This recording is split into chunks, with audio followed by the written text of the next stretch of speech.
Hey, welcome to Guitar Knobs, the guitars, gear, noise, and nonsense podcast, hosted today by these knobs. Tony Dudzik, Pick Guardian. Jared Brandon Wild Pickups. Hey, it's me, Todd Novak. We are super thrilled that you are listening to our show, the Guitar Knobs podcast. What do we do on the show, Tony?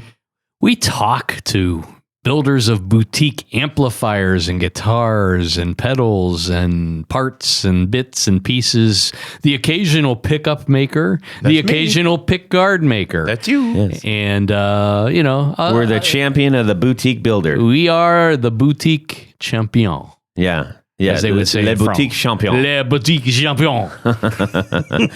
Who do we have on the line right now? Brian Nutter with Nutter Guitars in Ashland City, Tennessee. Awesome. Nutter Guitars. We ran into this gentleman out at the Los Angeles NAMM, and we've been kind of corresponding up until that moment, but we got to lay our hands on his mighty fine guitars. So we're going to talk about all that good stuff. Brian, we are really happy that you're with us today, living and everything. As well as being on the podcast. Yes. For those who are listening along, not driving, where can they find you right now?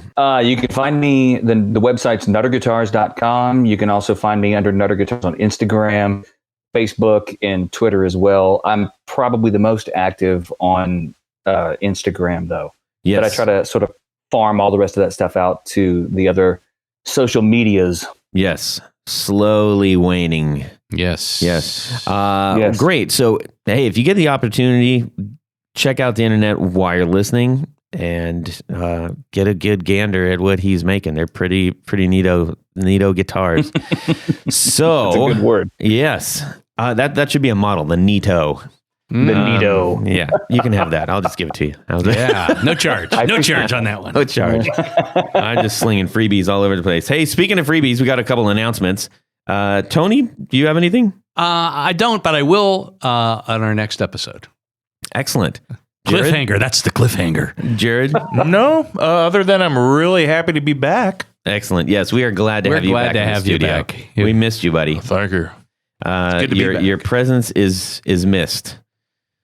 But you're here now, so Well, it was we're not really missed. missing you as much right now. His present is missed. It was missed. Yes. Yeah. So, anyways, Glad to be back. we have some announcements. First of all, I want to bring up there's a note that our pal Liam Martin left for us on the Facebook group, and if you haven't been to the Facebook group, go check it out. He was mentioning, I won't read the entire post, but he basically was recalling that we had an episode featuring David Harris, who sadly passed away last year. But he mentioned that it was really cool hearing his amps on the show. We were at a studio that a good friend of mine runs, and so we had that basically professionally recorded in there. And his question was like, why don't we do that more often? Why don't we have sound clips of all the gear that we're talking about? And there's a couple reasons why. Number one, we don't always have the opportunity to get said gear in-house, especially when we're talking about guitars. That's just, it's a hardship on a boutique builder to say, hey, can you please send me a guitar so I can send it right back? Or two. Yeah. None of us are bankrolled enough to buy all this stuff. So that's one main reason.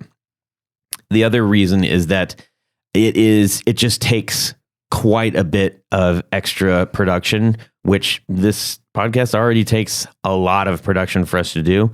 And we just simply don't have the bandwidth to do that. The third reason is that, it's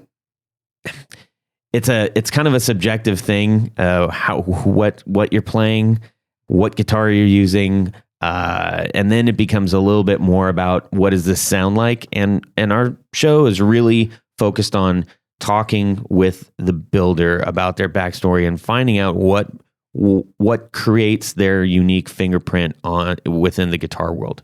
And you always post links to their websites. And most builders these days have their own demonstrations and things on there, or at least links to someone demonstrating there their gear. There are many people demonstrating, and we've had quite a few of them on the show. So if you are interested in something that we've been discussing, or any kind of particular gear, there are plenty of ways to go check it out. I encourage you to do so by some of the people that we've had on the show.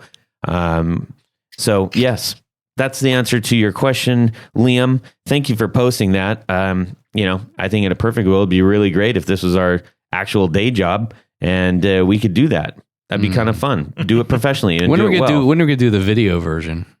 We will not be doing a video version. And actually, that brings up another real good point. I'm very much considering turning off the YouTube channel because I haven't posted any new ones on there since episode 60, and we're now at 123. I noticed 24. that, and I have premium YouTube, so I'm like, where's the episodes? Yeah, it's because it's actually pretty. It's a pain in the neck to get upload all that stuff uploaded Yeah. as MP3s or as videos. Yep. I'm probably going to just turn that off because I don't want people to get the wrong impression that we don't have anything going on. I haven't sorted that out yet. Also, people might notice that we no longer have the $1 entry. Those who have entered up to this point with the $1 entry on Patreon, we're obviously honoring that. But moving forward, we're just doing the 5, 10, 20 and upward. It's simply because it was ridiculous how much it costs to ship things. So that's boring business. Sorry, everybody. But hopefully that That's why it's in the announcements section. Yeah. Hang on real quick. I'm getting a call from Brian Nutter, who's supposed to be on the show. Hang on. Oh my gosh, we got a weird call in. We're right in the middle of a podcast with somebody with Brian Nutter in Nashville. And so Nashville put him in the microphone. And I was, oh yeah, you guys are buddies. That's too cool. Hilarious. You actually worked on the original. Well, do you guys want to do the original show? like 73 Strat? You can do it. I'm just calling in to let you know that I wanted to do it. I don't want to jump on Brian's bandwagon. He's got a lot going on, so I'll let him do your thing, and then I'll do my thing, and then Brian and I will go to lunch and we'll talk about what we'll do together. That sounds Excellent. cool. Absolutely. Awesome, man. Give Well, my best to Brian. He's one of my faves, and I'll talk to you guys soon. I was looking at the email and going, man, I gotta give Todd a call. He's just gonna think I'm a flake. Well, he is a flake. all right. Well, I'll give you a holler back like maybe tomorrow or something. How about that? Sounds good, man. Y'all have fun. All right, Thanks, take brother. care. Bye. Later. Well, that was a funny. first. That was awesome. That honestly has never happened before. How Yes, am I butt butt is dialing? going up I'm right not now. butt This is dialing crazy. anybody. That was really weird. I know people. Oh, that was incredible. It's not me on the phone. I I swear. hope that actually worked out. I think it might have. I'm hoping it did. Anyways, okay. So back to the quick announcements here. We have a new patron, Johnny Knowles, and he gave us his 4 on the floor. So I wanted to share that. Oh yeah, cool. His 4 on the floor is the Boss Blues Driver, the Boo Instruments, which I guess is a UK company. I've never cool. heard of that. Well, what is it? Boo, Like- BOO, Like Ghost like Boo? Boo. Oh, Yeah, or like, oh hey Boo, I don't know. Is that what they say? Are you my boo?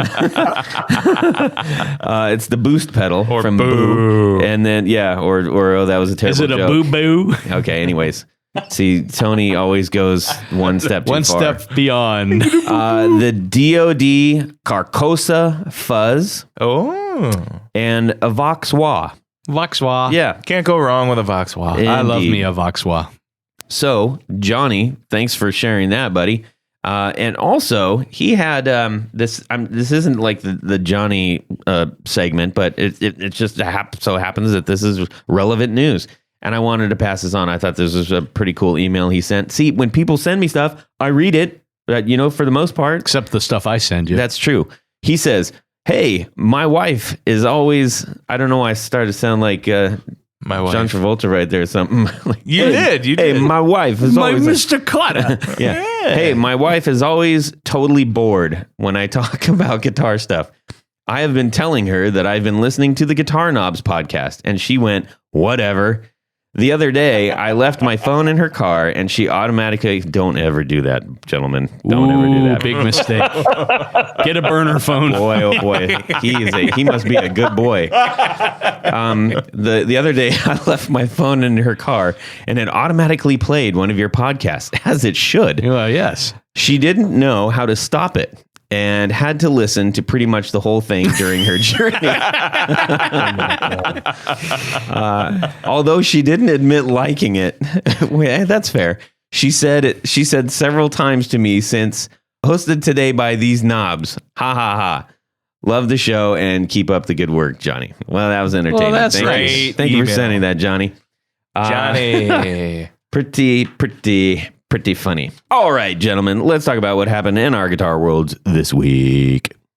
Tony Baloney. Okay. So last time I talked a little bit about putting together this Japanese tattoo Telecaster. It's gone together very well. I'm still tweaking it a little bit, but I wanted to bring up, I had an old late 70s, early 80s DiMarzio Sun cover. I think it's a SCHB. Is that what the official designation is? So essentially it's 2 Strat coils underneath a cover, and it's got the engraved sun on the cover. Yeah. And I originally set this thing up with 2 500K pots. When I had it all together, I was playing it, and it was super, super bright, and much brighter than I remembered those pickups being. But I guess it kind of does make sense because it's one of the coils is reverse wound, reverse polarity, like a humbucker should be. But because they're 2 Strat coils, it's just really bright. So I ended up changing the volume pot out for a 250K instead of the 5, and that helped a little bit.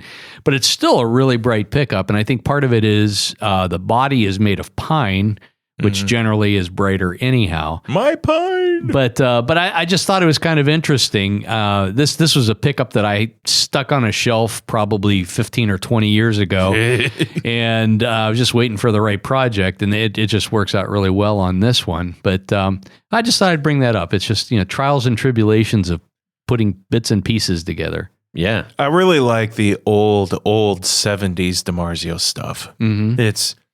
I'm not a big fan altogether. However, that era is a great. If anybody finds some of that old DiMarzio stuff laying around, if you're an older guy and you've got a drawer full of it, hang on to it because people are paying good money for that old DiMarzio stuff. Yeah, and allegedly these sun cover ones were wound by Larry DiMarzio himself. So In his Volkswagen bus. Back when he had an afro, probably. it's quite possible. All right. So that's that. So I'm just tweaking that thing a little bit more and moving on to the next project after that. Excellent. Brian, let's hear from you. Oh man, my guitar world this week has been very typical. Making sawdust and huffing lacquer. Everything from cutting out bodies. I am actually working on two separate custom orders right now that are outside of my Astro model. One is a replication of a guitar that I did for Keith Urban about 3 years ago, and it's a double neck. One side is 6-string electric, the other side is 6-string electric banjo. I call it the Monster. So I've been working on the body for that and getting all that ready for paint tomorrow, as well as another kind of it's sort of Explorer meets. Well, hang on. Don't give away too much about your guitars there, buddy. We're going to get into this. Well, but this one you don't get to see very much of. Okay. It's called the Navigator. So it's sort of Explorer meets Firebird, but it's it's going to have a matte black finish, Kaler, all of stuff that I don't normally do. So that's my week this week. Awesome. Nice. All right, man. So last week, everybody knows I was on vacation out of the country. However, my eyes were glued to the phone, and what I told my wife is the train is just going to keep rolling as far as what I'm doing. So I was still engaged in my business and getting orders and talking to people and whatnot, because I just didn't want to come back to a big pile of stuff. And one of those things were trying to figure out what kind of unit I'm going to use while I've got a booth at NAMM. And so I figured I would probably give this universal audio aux amp top box a try. And what that does is it's basically an attenuator, and you can plug in your amp into this and then have an out in the back and plug in, back into your speakers. And you can turn all that down, but yet your amp is turned up and you get the effect out of the speakers of, the speakers breaking up and all that kind of thing, I think, right? Yes. And so your speakers aren't blowing your ears out because it's actually a lot quieter, but you're getting the benefit of having an amp turned up. Yeah. What amp are you thinking about taking down there that might require this? I'm thinking of maybe a couple. I'm thinking about taking an orange with, the 212 cab that I have, and maybe take the Plexi clone as well, just so people have a choice. And Zach with Mythos was actually, I think he was going to loan me an amp or a unit too, and as well as my buddy Andy Harrison was going to loan me a few smaller amps, but I'm kind of just paranoid about the volume setting there. Yeah, because you can't be too loud there. So no, they do police that pretty strongly. I want to talk a little more about this top box though. The way it came, the unit's about, I don't know, 14 inches long, but it came in this huge box, and it's about the size of a filing cabinet drawer, and it is so well packed. You open the box, and it has a box just for the instructions and the two little. I mean, it was put together really well. I mean, it's just a fantastic unit. Really expensive too, but it's worth it. I haven't dug into what it all can do, but I'm really excited about it. Yeah. I don't know that you need to bring too many amps to this. I mean, I think you want to showcase your pickups, not the amps. Yeah, but when people see how serious you are about how you're demoing your stuff. How about you, Todd? What's going on in your musical work? Well, part of the music extension was I was editing some videos from our last show for the Valentinos. Check it out on Instagram at Hey Valentinos. Instead of just going like, oh, here's a iPhone, of what we did. I'm fortunate enough to have access to a couple people that handy with the video camera, and they went around and got some great footage, and then I went and edited it, and I was really excited to do that. So that's an extension of what I was doing, and part of that was that I had a Zoom mic which is like a handheld, mic that you can record music and concerts and everything with. It's an ambient mic. You don't plug it into anything. It just records the room essentially.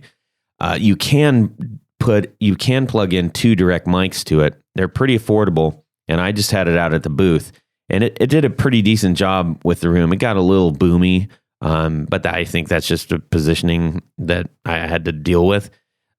So part of the music part of this was I had to, make it sound better. So master it a bit in Logic, and then make the little videos. So that was kind of fun. And it wasn't a direct guitar gear per se, but it had to do with my guitar music. So there you have it, peoples. Let's get into some 1, 2, 3, 4 on the floor. All right, Brian, give us your 4 on the floor. My 4 on the floor is probably going to be pretty boring to most people, but growing up, when I did, pedals, you have to understand, were considered toys because everyone wanted the rack gear. Right. But the only stuff that was like the stuff that you were using pedal wise was directly affecting the way your amplifier reacted. And just real quick, Brian, before you get in way deep on this, I'm sure that there's a few people out there that are going, I don't know what rack gear is. Right. Describe rack gear just a little bit. Okay, so way back in the prehistoric times, there were these big 19-inch wide pieces of gear that we would slide into these huge cases. 80s. Yes, and they did a variety of things. Be it reverbs or delays or modulation or what have you. So that was considered the pro gear. And pedals were. I once heard a guy refer to his little Boss plastic pedal board thing as action figures, like the old Star Wars things. For me, my first pedal would actually be a Dynacomp. Anything like a Dynacomp circuit, Ross, covers a bunch of things. And the reason for that is touring as long as I did and having to do fly dates and TV shows or whatever, you never really knew what was going to show up. I had my writer that told me, what pedals were going to show up or what amps were going to show up. I always wanted a JCM 800 Marshall, but sometimes I got a twin. And that's different. Yeah, I mean, particularly if you're doing a festival in Butt Sniff, Idaho somewhere, because nobody. I've been to that town. Yeah, dude, aptly named. Yeah. What about Intercourse, Pennsylvania? So you show up with that, and you're used to a Marshall, which, by the way, I mean, I have the schematic from my 1983 JCM 800 Marshall tattooed on my left arm. Sweet. So Nice. I'm very, very serious about the way that sounds.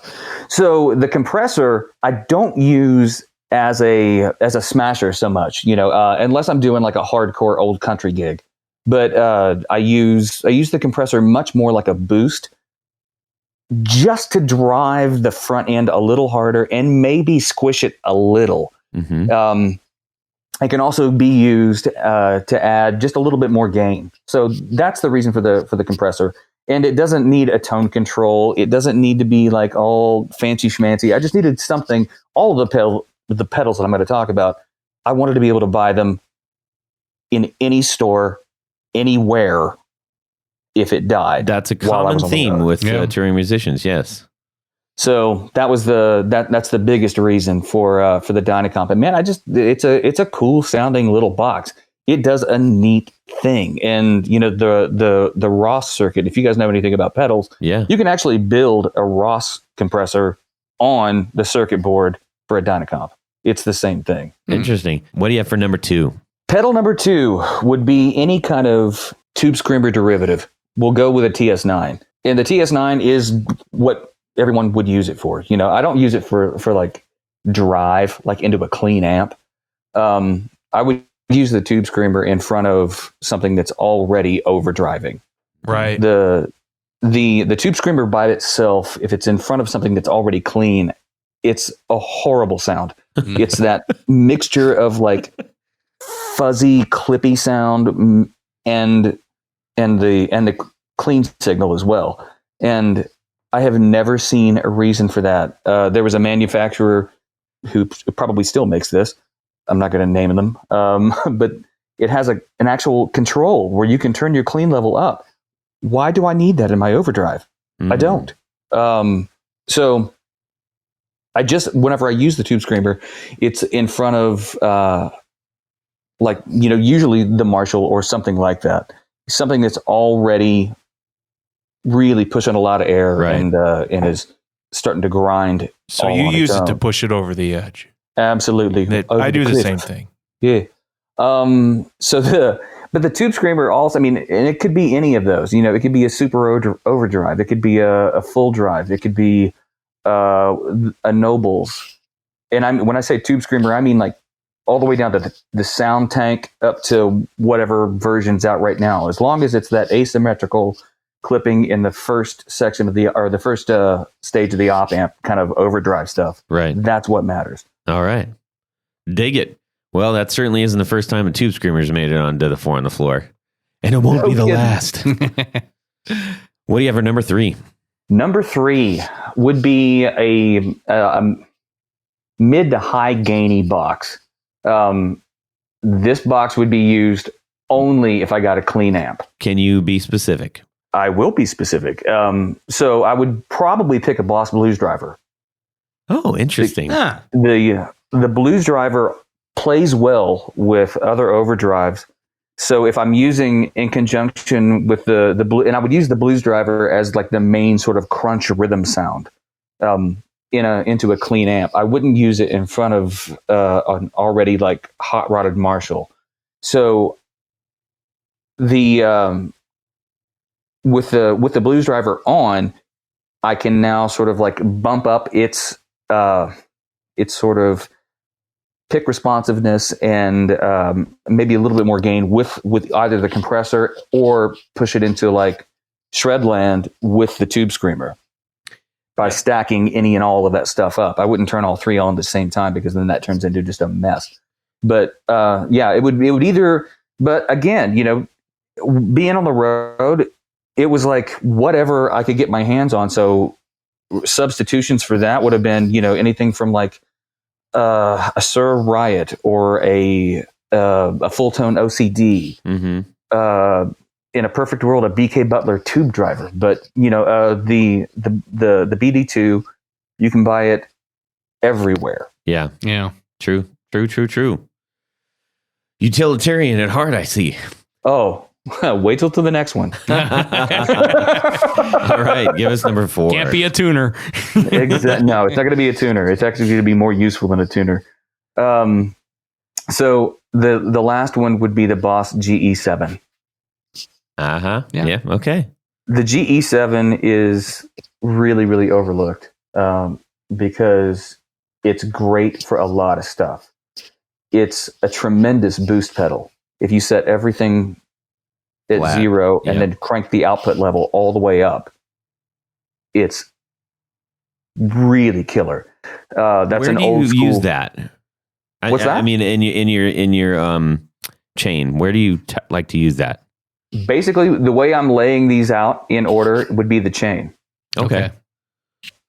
So it would be compressor first, tube screamer, blues driver, GE7. All right. With this pedal complement, I can create the desired like rhythm, clean, and lead tones that I need. All the other stuff like modulation and time-based stuff is just grease at that point. Mm-hmm. All I'm looking for is like, just core tone. Right. So the GE7, it can be used as a boost into it, again, an already overdriven amp. So it will put it into much heavier overdrive. It can be used for correctional things. Mm-hmm. If the amp is a little too bright and with the blues driver, and the tone control in the blues driver is not really doing anything for it, well, then I can pull down some of the high end. Mm-hmm. You can also use it as that sort of like cocked wah sort of sound. You can, in conjunction with the tube screamer and the blues driver, you can get to like much more like thrash metal-y sounds by setting the EQ curve into a V or whatever. Mm-hmm. So that would be the 4, and that's why I say it's always the most boring, because you can buy them anywhere, but everyone's always thinking about making strange noises or different fuzzes and that kind of stuff. Mm-hmm. That stuff it's a special effect. I'm always concerned really with like the core central of sound that I'm going to be making first. Everything else is additive. Now, we've had a couple of the GE7s, which for those, we haven't specifically named it, but that's a graphic equalizer. So that, for anyone who's wondering what a GE7 is, that is the Boss equalizer pedal. And it's 5-band equalizer. Correct. 7. Mm-hmm. Yeah. Thus the 7. I'm an idiot. Sorry. Yeah, they phased out the GE5 a long time ago. I'm so good. There was actually a GE6 prior. Mm-hmm. But I don't think it had a level control. Yeah. One thing when Rob Chafe was here, that was kind of an interesting thing he suggested, or at least suggested experimenting with putting a graphic EQ in the effects loop. Yes. Absolutely. That gives it a little more tonality. I imagine much more like a Mesa Boogie, like they had the totally graphic EQs on them. Too true. True. Now, one of the things that has come up when those have been mentioned is actually we had one on the last. There was a guest 4 on the floor, and they mentioned that they had it modded, and our friends at Alchemy Audio out in Chicago, Johnny. Hey, Johnny. Johnny. They do a noise mod on the EQ to reduce it, because it can be just extra noise. Sure. Have you encountered anything like that? Does that bother you? Do you like it? It doesn't bug me because if I'm using the GE7, I'm putting it before a volume pedal. So I will just roll the volume back. But I mean, any of those pedals can be improved Sure. as far as, noise levels go due to the quality of the caps that they put in them. So if you put higher quality caps throughout an EQ pedal, absolutely, that sort of like hissing and noise floor goes way down. Right. Well, cool, man. That is a tidy. That's a working man's. It's a working. Oh man's yeah. Four on the floor. I'm worried about playing songs, not jumping all over the place. Yes. But can you get that in a rack mount? Yeah. You can. Absolutely, you can. Excellent. Well, speaking of making music and playing songs, you make guitars in Nashville or Nashville area, I should say. Yeah. And where is you're specifically? I'm in Ashland City. I'm about 30 miles northwest of Nashville. Okay. So is that getting the encroachment from the crowds yet? No, we're actually kind of the last undiscovered quadrant of Nashville, if you will. All right. 65 kind of divides Nashville north and south. 40 divides it east and west. So we sort of fall in that, like, if you look at it like a clock, like 9 to noon area, that's the one spot that hasn't been overdeveloped. And it's coming. But I'm going to bring my soap manufacturing company out there. Come on. I live in the sticks. Believe me, some of my neighbors could probably use it. Oh, geez. So let's just say you make a pretty interesting looking guitar. And that's the idea. Yeah. It's way fun. And, to paint a picture of what we stumbled upon when we met Brian, there was a sharply clad man in a suit and a crazy looking Jetson style rad guitar and a big coif of hair and some funky glasses and a big toothy grin. And I'm like, yeah, it's like, he's like space age Buddy Holly right here. This is pretty cool. And I appreciate it. There's like some personality in it. And so we're going to get into all of, how you came about the guitars that you are making right now and why. I will mention that aside from them, it's probably, I'm going to go out on a limb and say it's probably one of those things where you're like, yeah, they're crazy looking. But did you know they're actually really great builds? Like, at some point in time, I'm sure I don't care what they look like. These are awesomely built guitars. Why can't you people realize that? Well, no, you get some of that. It's like, well, it doesn't look like a Telecaster. Well, no, it doesn't look like a Telecaster. Fender makes those. Yeah. The world doesn't need a Telecaster from me. Yeah. And whenever I explain to everyone, they're just like, well, so who's doing all the paintwork? Well, I am. Yeah. Well, who's doing the CNC stuff? Well, there's no CNC stuff, and I do all the necks and all the woodworking by hand. Oh, well, who's making your pickups? Well, I am on the winder that I built. Wow. So, and then everyone goes, oh, yeah. Excellent. Well, we're gonna get into all of that, but I think we need to understand a little bit from whence this all came. I always like to find out, what's the background? What drives somebody into this sort of thing? Because most people Lunacy. don't just to see exactly. So there's something, some closet back there must be opened right now. Where'd you get the bug? How'd you get the guitar bug? Oh God! From the time I was born, my dad played a pedal steel in a country band, and I grew up actually in West Virginia, about 100 miles southeast of you guys. If you follow 33 through Lancaster and Athens and all that stuff, you run right into my hometown. Nice, Okay. yeah. It's beautiful down there. West Virginia is a fantastic place to grow up, and it's an even better place to leave. So Dad played pedal steel in this country band, so I was always around guitar players and just musicians in general. and this would have been, the early and mid 70s. So I was exposed to a lot of cool stuff, both country wise and Southern rock. Southern rock was probably the closest thing I got to like real rock and roll, like Blackfoot, Molly Hatchet, of course, Leonard Skinner, the Eagles, that kind of stuff. Don't forget 38 Special. Straight up. Yeah. I mean, so I find Joe Walsh pretty early as a kid, and didn't even realize who Joe Walsh was. I could truly identify that guy every time I heard him play. And then didn't start really playing until I was about 12 when I heard Blizzard of Oz for the first time.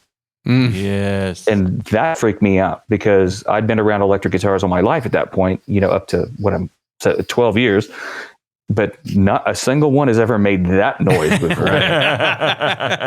It was the most terrifying, sinister, just incredibly exciting sound I'd ever heard. And it was like, okay, if that, and I see photos of this guy and he's playing a Les Paul, just like the guy in my dad's band was playing a Les Paul custom.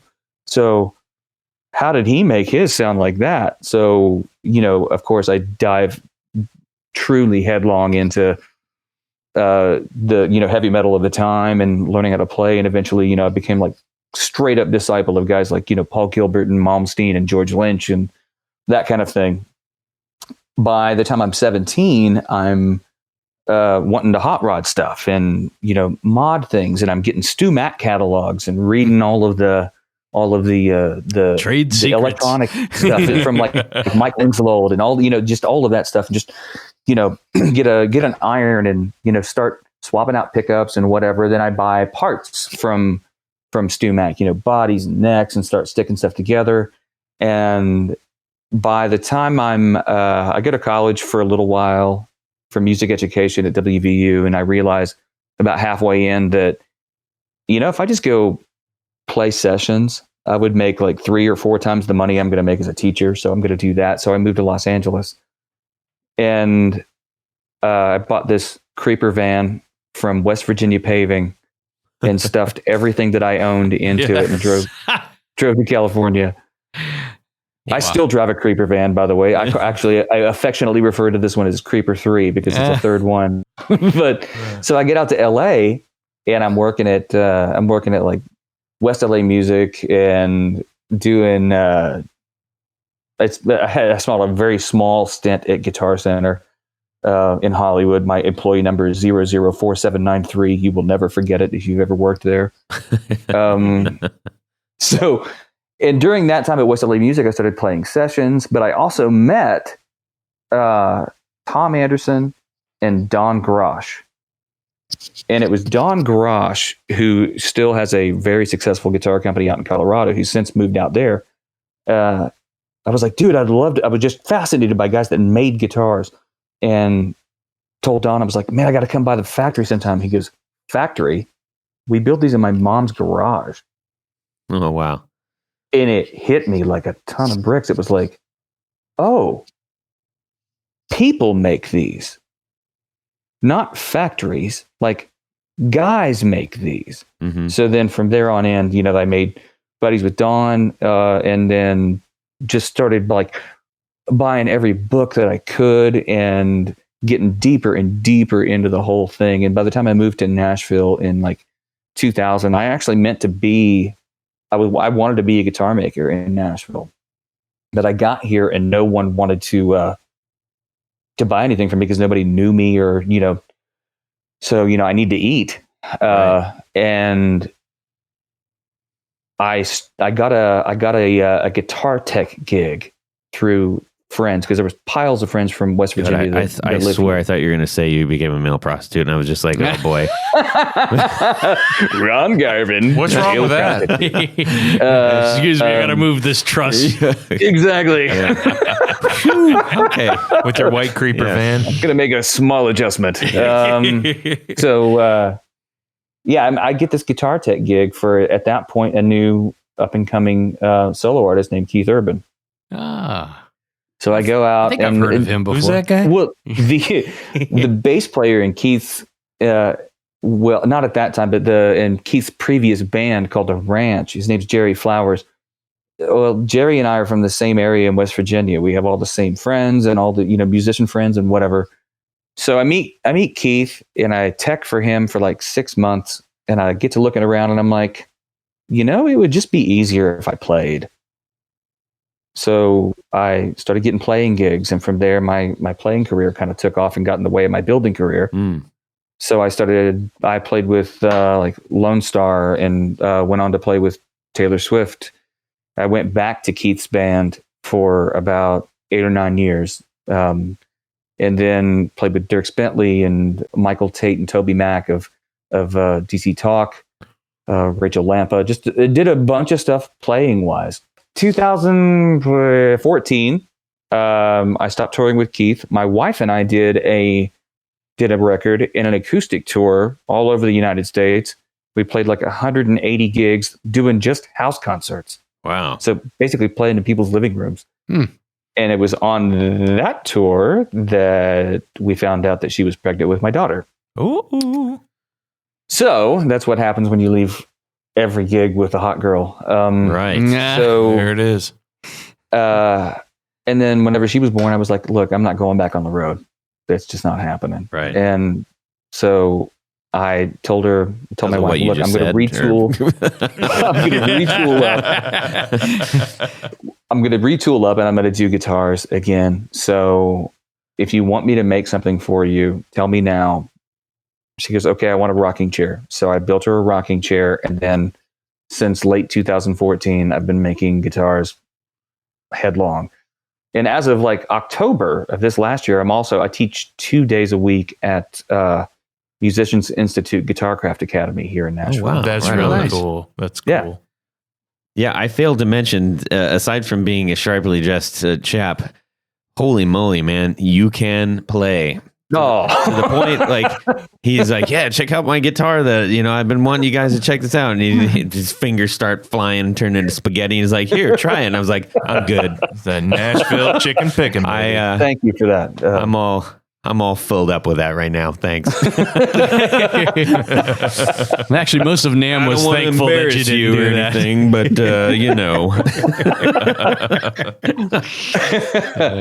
Yeah, I still do a handful of sessions a month. I don't do any live gigs anymore. I'm kind of disenchanted with the whole thing. Is there much of a music scene in Nashville? A little. yeah. You have to look. Yeah, I figured. And truthfully, in all seriousness, you do have to look for the good stuff. Yeah. Because That's totally just like fair. anywhere else. It's super easy to go down to Broadway and hear somebody doing like Luke Bryan covers all day long. Mm. But if you really want to see like the great stuff, and it's out there. I mean, it's nothing to go to the 5 spot and see like Tom Peterson with Cheap Trick playing with his daughter, or you can see Audley Freed and Reeve Gabrels doing a gig back and forth with each other. So to hear a guy that plays just like Jimmy Page and Reeves who plays like Reeves, that's the only way I can really explain it. Yeah. But yeah, you can see some tremendous stuff. Yeah. Let's get into all the different styles and shapes and everything. And how did you land where you landed? My favorite guitar in the whole world is probably a Gibson Explorer. I was always just fascinated by it because it looked sort of retro spacey. And then whenever the older I got and I discovered, this was designed in 1958, that blew my mind. Yeah. That Gibson, like Ted McCarty, was so forward thinking that he would put this thing out in 1958. Yeah. Because that had to look just like Bonkers. the most alien thing that anyone's ever seen in the whole world. totally. Jared and I The Les Paul was strange to people at that We had point. matching Explorers, Todd and I did. Yeah. It was pretty cool. white on white matching Explorers right. with matching pink cases. That's what I'm saying. Do you Yeah. think those should be slung down low when you play them? That's the cool part about the Explorers, because there's so little real estate over the pickups. it looks cool, like jacked up under your chin or like banging off of your knees. Yeah, that's true. That's true. Awesome. And they're comfortable guitars. They're really. my I mean, God. your arm can just rest right on that upper cut, and it It's feels a great. perfectly designed angle. Absolutely. Yeah. Yeah. Aside from just the way it looks, it's a really well balanced and really well designed thing. Unlike the Flying V, Right. which is also equally cool, but it doesn't do the same thing. Definitely not. Very easy Try to to play find sitting another down. guitar where the strap connects basically right beside the 21st fret and it's well balanced. The Right. only reason it is because of all of that lumber that's on the back side of it to like keep it from being neck heavy. Yeah. Yeah. But they But sure so are cool looking guitars. Oh, my God. Boy. I love the Explorer, and I'm also, I love the Fender stuff as well. So I had this out in my shop one day. I just had this big piece of MDF, and I drew one long center line. You explain what MDF is real quick. MDF is it's Mason fiberboard. Yeah, fiberboard. It's like Is all it compressed. is, and I use it for making jigs and fixtures and that kind of thing. That will enable me to like replicate my shapes or pick up routes or Sure. that kind of thing. So I had this big piece of MDF, and I draw one long line, like right on it, and I start drawing stuff on it, Mhm. and you're trying to come up with a design, and it's all swoopy like everything else. And then it hit me. It was like, everything looks like that. Everything's really curvy and kind of sexy or whatever. But what if it was all straight lines? And let's see what we can do with that. And I started just like making these angles and then I incorporated a few familiar things. Like on the upper bout where the arm rests on the Astro model, it's very similar to a Strat. There's a belly cut, there's an arm cut, and it feels kind of like home, but it looks way, way different. Yeah. So then I thought, okay, so that looks kind of cool. That fits your like your need for like that retro futuristic thing. And because, for me, man, guitar is fun. That's all it is. The guitar should be fun. It shouldn't be pretentious. It shouldn't be like all cork sniffery and having a subscription to Guitar Aficionado. Right. That just, oh my God, I can't stand that stuff. That's The me. guitar is fun. Is it mean? Well, whatever. I'm not the warmest, fuzziest guy in the whole world. But you have if you ask any guitar player, why did you start playing? And he starts off with, well, I was directly influenced by Led Zeppelin and blah, blah, blah. It's like, no, you wanted to get chicks. That's why you started playing the guitar, because it's cool and it's fun. That's why you started playing the guitar. It's So dangerous. yes, the guitar should be fun. That's the whole point. Yeah. So then I was like, okay, I got this cool, fun shape. Now what do I do with it? And then I thought, I throw everything at it I can think of. Uh-huh. So the next thing I know, I've got all these switches and additional pickups, and hey, to look cool with a kind of a Bigsby thing on it. All right, cool. Can the pots push pull? Sure, they can. And ta-da! Right. What if we shoot it with glitter? Right on. Go. Now you're talking my language. Yeah. Oh man, metal flake paint jobs are my favorite thing in the whole world. Yep. Well, it's kind of interesting because I'm reminded that, there is a direct correlation. I think, we've talked about this several times between the automobile, early automobile worlds and guitar Totally. stuff. And, the difference between something being pretty straightforward and streamlined, like an early, Porsche 356 or something where everything is like only exactly what that was supposed to be, versus like a Galaxy, something like that. It's it's everything. And there's like, yeah, let's just make this gonzo. And yours is kind of a gonzo guitar. It's really fun. Yeah. Yeah. Yeah. So, and it was, the other thing was like from touring as much as I did with, like when I toured with Keith, I always had about a dozen instruments on the road. Mm-hmm. And it was for not only sound reasons, but for tuning reasons. It would be like multiple tunings or capo positions or whatever. So anywhere I could find to keep the same guitar on for 2 songs or more, I wanted that. So in order to, like now whenever I go do sessions, instead of taking my typical complement of like, you know, my old Telly and Strat and Les Paul, my Gretsch and all that kind of stuff with me, now I take 2 of these. I take two of the Astros with me. One's tuned down a half step. And now, you know, because most producers hear with their eyes, you know, they think, oh, we need to have a Telly. If you don't pull out a Telly, Right. then it's wrong.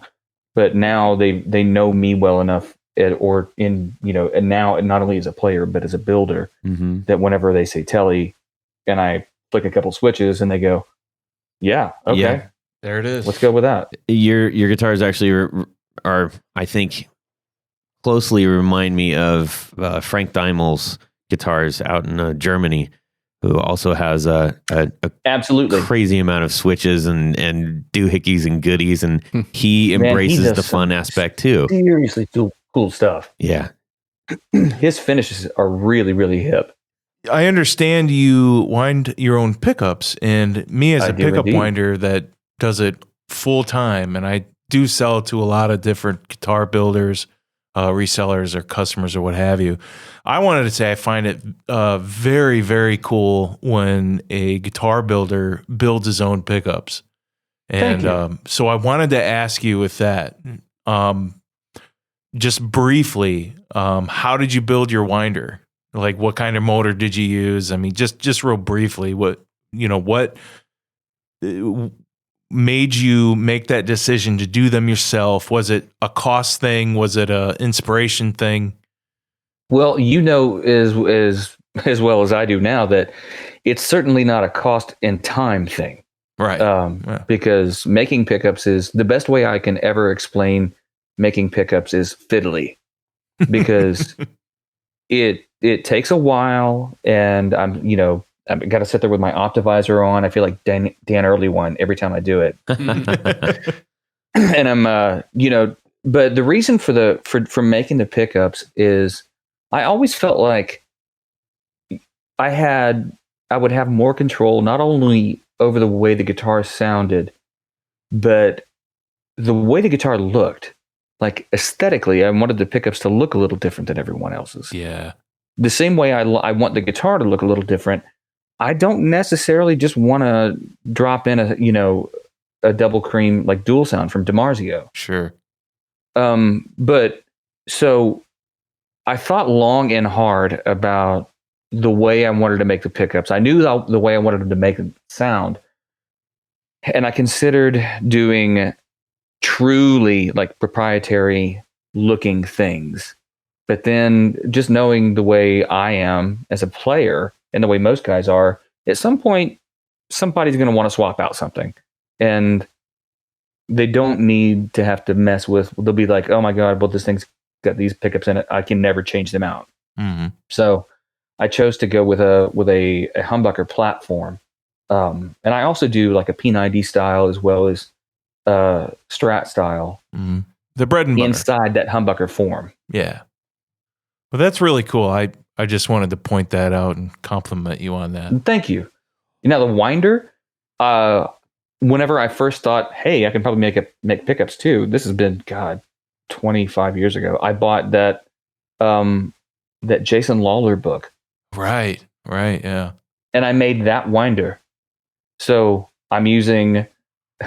It's like, it is so Beverly Hillbillies looking. It's like it's very, very low tech. It's a sewing machine motor with there's a motor from an oscillating fan that I got from Family Dollar. Yes.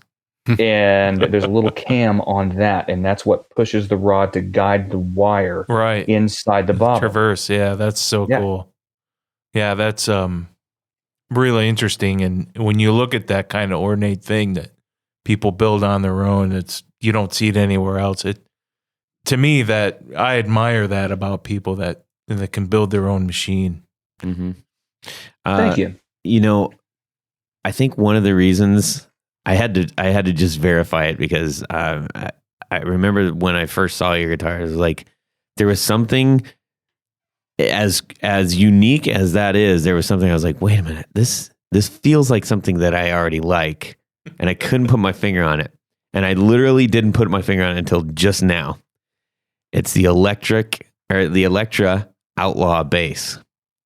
Really? And if you have the opportunity, look up the Electric Outlaw bass, and yours is definitely different. But there is the first time I ever saw one of those, I was like, I don't play bass, but damn, I want that guitar. It's so cool looking. Yeah. So it's just, I think that they kind of said, let's do something maybe a little bit different. I don't know how well that went back then. I think this is late 70s. Yeah, oh yeah, absolutely. Yeah. So anyways, I had a question specifically as a boutique builder. How are you handling your fretboards? Fretboards are all done, by me. I'm doing. Let me be specific. I meant like material wise. Yeah, sorry. I'm using Palfaro because of the whole CITES thing.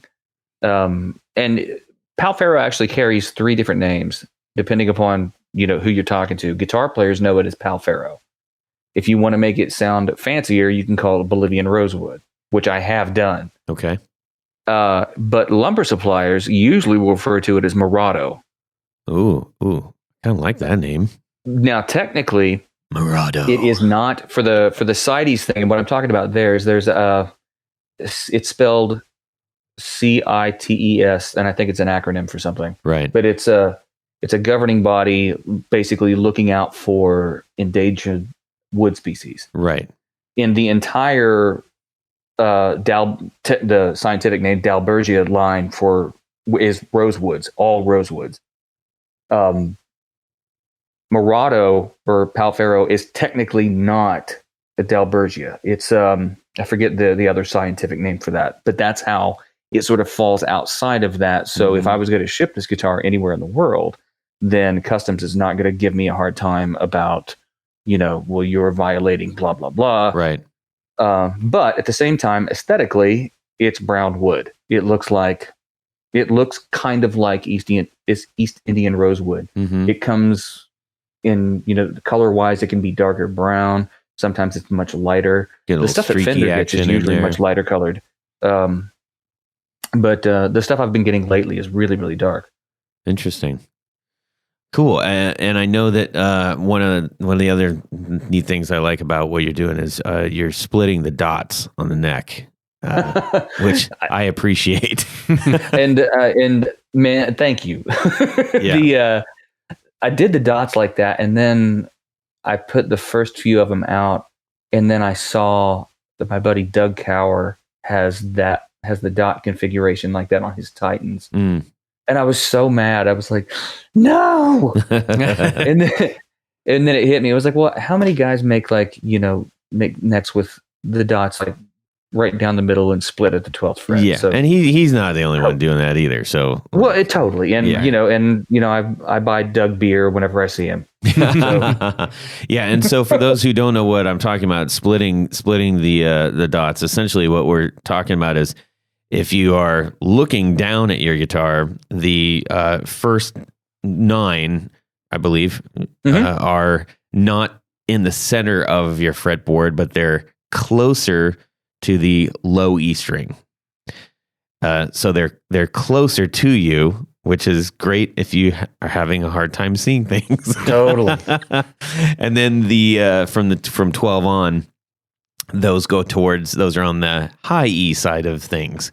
And it's aesthetically, it's a little different, but I think it's cool. I've Thank got you. a couple marks on my guitars where I can see things better. Oh my Magic God. marker. Yeah. Dude, I've used those glow in the dark side dots before. Uh-huh.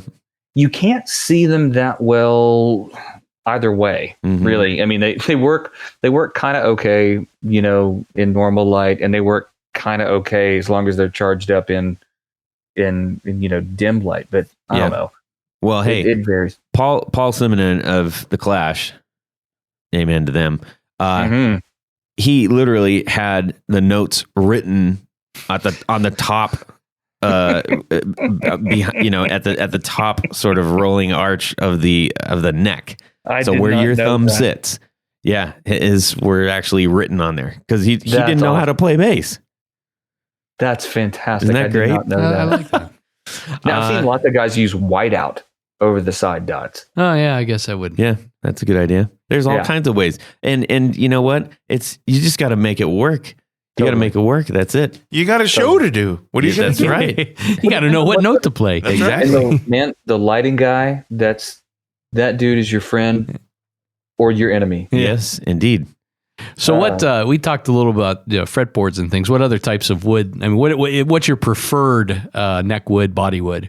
The Astros are done with maple necks and alder bodies, because generally, whenever I'm painting the guitars, it's almost always in an opaque color. Okay. Be it metallic or true like bass boat style metal flake. Mhm. And I like alder because you don't have to pour fill it. It's not a porous wood, so I don't have to do an additional step like I would have to do with like ash or mahogany and trying to grain fill that stuff. So the alder works out really, really great, and it's plentiful. It's easy to get my hands on. I can get really good stuff. I can also get light stuff, which isn't always the case with ash or with mahogany. Most people associate mahogany with like Honduran mahogany. Well, Honduran mahogany is really, really expensive. African mahogany is really plentiful, but it's very dense and it's really, really heavy. As with ash, people think swamp ash is an actual, version of ash. Well, it's not. It's not its own tree. It's still white ash that grew in a wetter area, which is what makes it lighter. So then, good Lord, don't even get me started on the thing that every guitar player asks me now. The very first question. It's not how does it play, how does it sound. It's what's it weigh? Yeah. Like, oh I'm my guilty of God. asking that a lot. Dear Lord. Yeah. Are your shoes too tight, sweetheart? I mean, come on. I know. Somewhere between 5 and 20 pounds. Yes. Totally. You're right. You're right. A total side note, you just said the pour had the pour with the thing. This is classic non-professional guitar knobs, Todd. But I thought, wow, what a great name for like a Mexican food bar, and it would just be called Por Favor, but it'd be Pour. Come on. Like a pour me a favor, That's what I'm talking about. Think about it. Hey, somebody's going like, dude, he's on something there. That's another freebie favor. right there. It is. There's the new chain Ooh, sweeping the doggy. nation. You know it. It's going to happen, and I won't get a dime. All right. What else is new? Yeah. Okay. Quick, crazy lightning round. You mentioned metal flake. What's your very favorite metal flake color? Oh, wow. I would say it would have to be, oh my God, I can't, mint green. Mint green. Mint green. Wow, There that's it left is. field. Holy Yes, moly. it is. That's cool though. All right. What color pickguard? Black. Okay. Good enough. I can see that. None Yeah. more Yeah. back.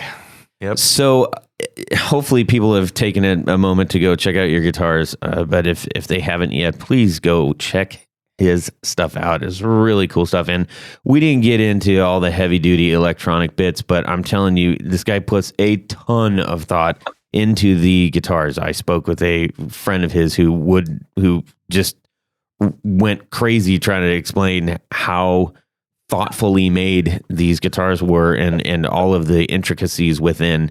So we've kind of skated around the outside of the ring, but within, lies quite amazing stuff. So that's a whole other episode all unto its own. exactly. Talking about how this thing works. Now, will you be? You said you're going to be at NAMM. Will you be showing your guitars? Absolutely. I'll also be debuting a new model. Awesome. And I can't say too much about it, but what I will tell you is think about seeing, now that you guys have seen like the Astro and maybe even if you've seen on the website the Cadet, think about what I would do if I made a Rickenbacker. Interesting. Me likey Rickenbacker. Yeah, Tony is a Rickenbacker fiend. So that is what is coming up right now. That's really cool. Very cool. Well, we look forward to doing that. We also look forward to hearing the golden tones of Jared. Because, ladies and gentlemen, it's time for Would You Rather?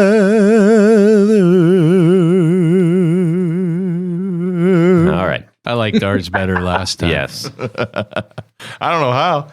Okay. This week's Would You Rather, it's very simple, but I think it's a great one. And Tony, it sounded like he came up with this one from the top of his head. It's great. You're gonna have a Les Paul, and it's gonna be an early 70s deluxe. Are you gonna take the Les Paul with the mini humbuckers, which most of them were for years, or would you rather have the P90s in that same Les Paul? Because the route is the same. All right. Now, for those, let's just explain what an early 70s Les Paul Deluxe, what are the characteristics of that beyond the pickups? Well, they're pretty heavy. They had a larger headstock. The Les Paul, they're all heavy. Yeah. Well, these were heavier than the 50s. And larger headstock. They're it's a 3-piece body. Yep, 3-piece pancake body. The top was a few. Tell people what a pancake body is. It's when go ahead. No, seriously, come on. It's a one layer of mahogany with a veneer of maple in between, another layer of mahogany with then the maple cap on top. There you go. Mm-hmm. Yep, just layers of wood, but and glue. In this era and glue, but this era of this particular model, the top was cut out for either P90 or mini humbuckers, but they mostly used the mini humbuckers, and I'm gonna say because of the hum canceling feature of those pickups. The bodies were routed for P90s and mini humbuckers mounted in a special modified P90 cover. Yeah. That's what got dropped in. Interestingly, some of the late 60s, the very first deluxes that came out actually had what we call goof rings that covered up additional routing, because some of those bodies actually had humbucker routes that were wider.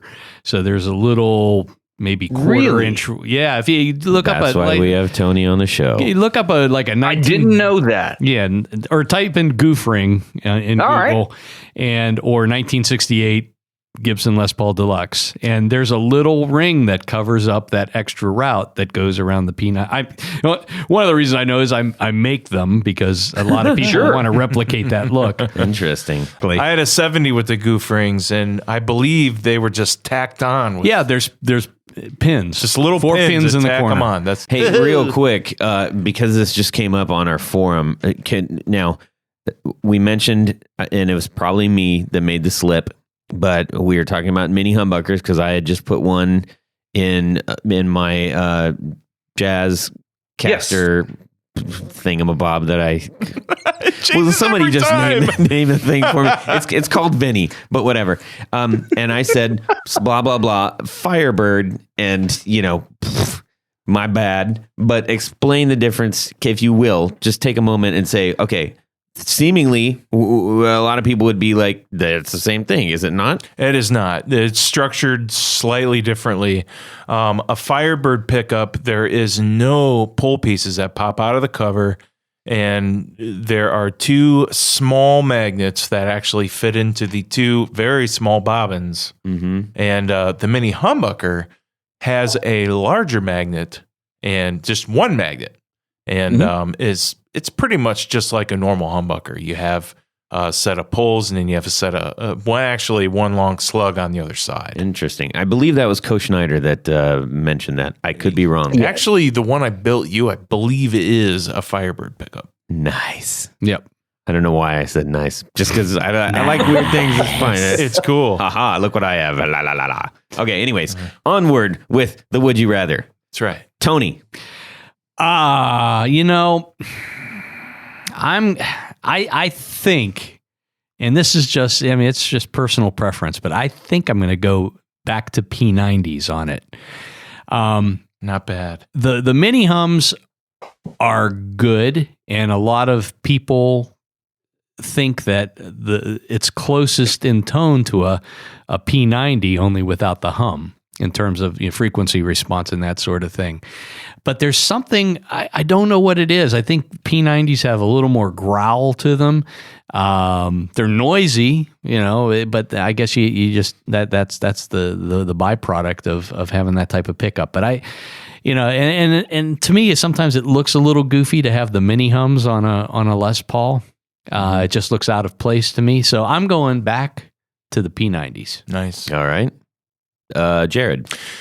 I am going to go with mini humbuckers, but the hotter mini humbuckers that they were making at that time. The Firebird and mini humbuckers they were making before that were a lot less hot, and they had all Nico magnets. And then actually in the early mid 70s, they used ceramic magnets. They were a lot more thicker sounding. So you get that nice thick humbucker sound and the hum cancel. And I had a set like that, and they sounded really good. So what would you be giving up as opposed to just going straight humbuckers in? Like what's the trade-off? Why would you do that? Humbuckers to me sound a little more warm. Okay. I guess. All right. Yeah. Good enough. At, like, Plus the guitar is set up to accept P90s. Well, I'm just, asking. Yeah. You're looking at the mini hum versus the full-size humbucker. You're looking at surface area being True. covered by the magnetic field across the string. It's wider on a normal humbucker. Exactly. So if you're narrowing that, then it's more focused. Gotcha. Brian, what are you doing? I'm full on going mini humbucker without question. Because to quote my good buddy John Bollinger, more is more. So if you can have two coils, why would you want to have one? Right on. Yeah. Because they sound better. I had a 72 gold top with mini hums in it. And man, that's like one of the, having like had hundreds of guitars, that's one of the like probably top 4 that got away. Ooh, interesting. So somebody is pretty lucky out there. Oh my God. Yeah. Yeah. And oddly enough, I have one Stratocaster that I called the Penance Strat because it was made out of baseball bat ash that now 3 owners deep have contacted me later to tell me how heavy the guitar is and how it's the greatest Stratocaster they've ever had. And why did I get rid of it? Yeah. Interesting. Oh, man. Well, How about you, Todd? I'm going What to are keep you this doing? simple. I just got a mini humbucker or slash a Firebird. I got a Firebird mini humbucker. So there, everybody. There it is. I'm going that way. I'm gonna go with those. I do love a P90, but I would be interested to see what 2 of those babies would do in a nice big solid body guitar. And to support your point, they both buck the hum, so you can call them both humbuckers. Sure. All right. Well, that was super fun, and we learned a lot of things, which is always great. I probably learned the most, so I win. I learned absolutely nothing. And that's what's important. Yeah. So, Brian, where can people find you? Man, you can find me again, like my website, nutterguitars.com. You can find me on Instagram at Nutter Guitars, Twitter, Facebook, just look for Nutter Guitars as well. Or you can come down here. I'm in Ashland City, Tennessee, just right outside of Nashville. All right. We'll Right be on. there in about 5 hours. Excellent. See ya.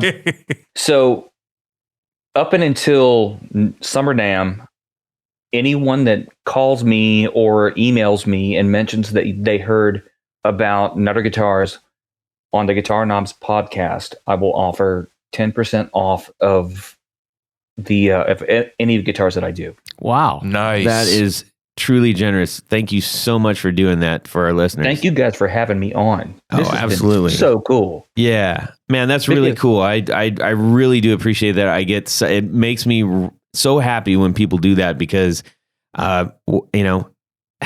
when people listen to the show, we get people that say, "Oh, I'm glad you finally got this person on. I'm a huge fan of this person," or whatever. And you never know what kind of connection you're going to make by simply doing something like that. So that's a very generous and thoughtful offer. No, thank you. But see, like Sasha, for example, from Dunnable, he and I have a very similar backstory, and I got to meet Sasha at Summer Dam, and we not Summer Dam, but at Winter Dam, and he and I sort of like went back and forth, and we talked about being on Guitar Knobs, and cool. Yeah, you guys are what I listen to whenever I'm doing fret work, so yeah, I'm very familiar with hosted today by these knobs. So. That's rad. Thanks, man. I appreciate that. Yeah, thank you. All right, Tony. Yes. You got some people to hook us up. I do have to thank some people. Okay. And we would like to thank people who help sponsor our program. That's right. And it's a very easy process. You go over to patreon.com/the Guitar Knobs, and there's various levels you can participate in. And so let's just say I just switched out my mini humbuckers and I put P90s in my guitar, and I've got an extra 5-spot in my wallet. Mm-hmm. 5-spot doesn't buy you much. No. But if you did that, you went over to Patreon and pledged to become a patron at the 5, 10, 20, or even higher. You go over there. You get some great prizes. You get some barefoot buttons, some stickers, some rewards. picks. There are rewards. I like to call them prizes. You call them rewards. One of the things when you become an executive producer level, well, you get to have your name right on the thing. in addition to all the great prizes that you get. So what I'm going to do right now is I'm just going to read the names. Yep, do it. These are our executive producers. Yep. As of today. Let's go back from oldest and dearest to newest. Okay. That's right. Shall we? Tom Barazin. Oh, man. Martin Cliff. David Wolfson. Matt Brammer. Carlos Mancha. Pete Marshall. Robin Smith. John Daly. Oliver Gonzalez. Sean S. Chris Kearney. John Anglin. Robert Marfleet. Darren Gregory. Doug Christ. Michael Van Zant. Brad Partridge. Corey Nigro. Ken Sayers, Jonathan Jerusik, Brian Robison, Michael Senchuk, Michael McVeigh, Rick Lenglou, Stefan Lamb, and our newest executive producer, Ding, ding, ding, ding, ding, ding, ding, Mr. ding. Johnny Knoll. Yeah. Johnny! Right on. Thank you all very much. When this list gets longer, it gets harder for me to read. And we like it. I know what that means. It means that there are people out there who really believe in the it. key's going to still work in the door to the studio. And the lights turn on when we flip the switch. That's true. Thank you, everybody. Thank you so much. Thank you. Tony, where can people find you? You can go over to pickguardian.com. You can check out some of the projects that we've talked about here a little bit. I've posted things on Instagram quite a bit. Yep. Contact me at info@pickguardian.com, or just go to the website, click the link. Let me know what you need. Yes. Find you on the internet. Great. Go ahead. How am I going to follow up with that? Jared. If you're looking for some cool pickups, go to brandonwoundpickups.com. Also, you can go find me on Instagram, on Facebook. Go to Brandon Wound Pickup Fans or Brandon Wound Fans. I do some really cool videos on there. I don't really post anywhere else. Some new cool nidbits and tidbits of info that I don't share anywhere. I like me some nidbits. Hit me up, man. If you want to find out, go to the group and look. Is that a new Girl Scout cookie flavor? Can they find you on the internet? Yes. They can. Yes. All right. You can send me a direct message on Instagram at Guitar Knobs. That's where we're at. You can also shoot me an email, todd@theguitarknobs.com. Ladies and gentlemen, we are so happy that you hung out with us and listened to our friend here, Brian Nutter, talk about his wares. And we hope that you go check him out and take advantage of that awesome 10%. Excellent. Yeah. Handmade everything handmade guitar. Go do it. Go get some. Have a great guitar week and subscribe. Yeah. Yeah. Domo arigato, Mr. Roboto. No, Tony. Domo. Nope, Tony. Nope. Well, that's it for these knobs. Please visit our Patreon page at patreon.com/The Guitar Knobs. Visit our website at theguitarknobs.com for all of our past episodes, 4 on the Floor blog, and other good stuff. You can connect with us on social too at our Facebook page and share your gear and stories on our Facebook group. Also, be sure to check out our Instagram at Guitar Knobs. Catch you next time.